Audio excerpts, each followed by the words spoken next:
बुद्ध शासन टेलीविजन के सभी श्रद्धालु आदरणीय दर्शकों को नमो बुद्धाय। बुद्ध न केवल ज्ञान की पराकाष्ठा पर पहुंचा हुआ पुरुष है, अपितु सदैव जागरणशील रहने वाला सत्व है, जागृत है, प्रबुद्ध है।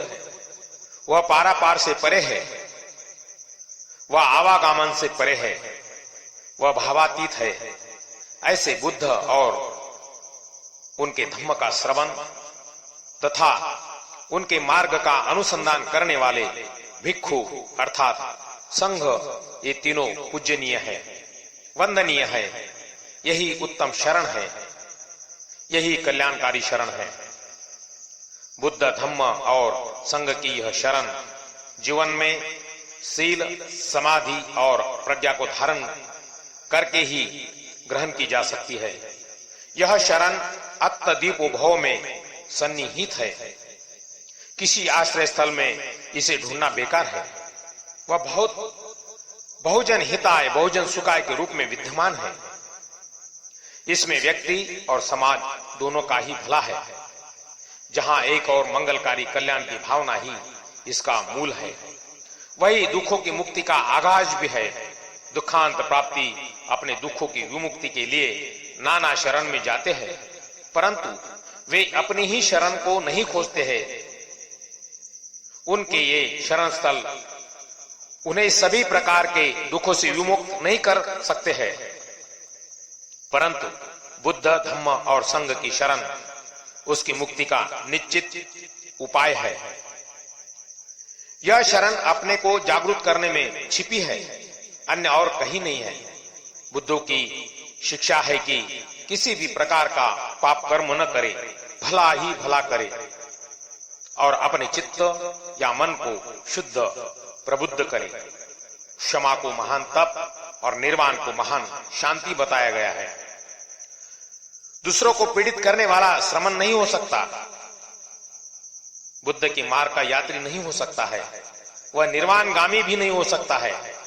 अस्तु दूसरों की निंदा नहीं करना, दूसरों को हानि नहीं पहुंचाना, संयम धारण करना, भोजन में मात्रा का ध्यान रखना, शासन के नियमों की उचित ढंग से नीति नियम से पालन करना, एकांत शयन एवं चित्त वृत्ति निरोध करने वाली बुद्ध की शिक्षा को धारण करना व उनके अनुसार चलना बुद्धों की मूल शिक्षा है। ऐसे शिक्षाओं का पालन करते हुए स्वर्णिम भागों की वर्षा भी उसे सुखद जान पड़ती है और वह उनमें आसक्त नहीं होता है। मनुष्य जन्म की प्राप्ति कठिन बताई गई है। इस जन्म को पाकर जीवन जीना उससे भी कठिन है और कठिन है धम्म का श्रवण। इन सब दुर्लभ को लभ्य करने से भी कठिन है बुद्ध का उत्पन्न होना। बुद्ध बनने के लिए अपने को शुद्ध और प्रबुद्ध करना होता है।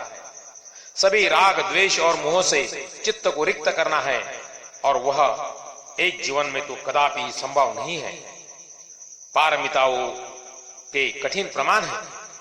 निष्पन्न बुद्ध भूमि प्रबुद्ध के गुणों का उत्पादन करती है, परंतु बुद्ध बनने में उसको ऐसी जीत हासिल करनी पड़ती है जिसे कोई दोबारा जीत ही नहीं सके। उस जितेंद्रिय को जीतना ही बहुत दूर की बात है, उसकी जीत के सोपान तक पहुंचना भी मुश्किल है। उस तक कोई पहुंच नहीं सकता है। इस वर्ग की गाथाएं शरण तंत्र, शरणत्रय अर्थात बुद्ध धम्म और संघ की शरण को श्रेष्ठ बताकर प्रतिष्ठित किया है, जिसे सारे संसार में बुद्ध अनुयायी शरणत्रय या रत्नत्रय कहकर अभिधेय कहते हैं। यह शरणत्रय न केवल व्यक्ति की बल्कि संपूर्ण मानवता की एकता पर बल देता है। बौद्ध धर्म में बहुत से बुद्धों की प्रतिष्ठा मिली है।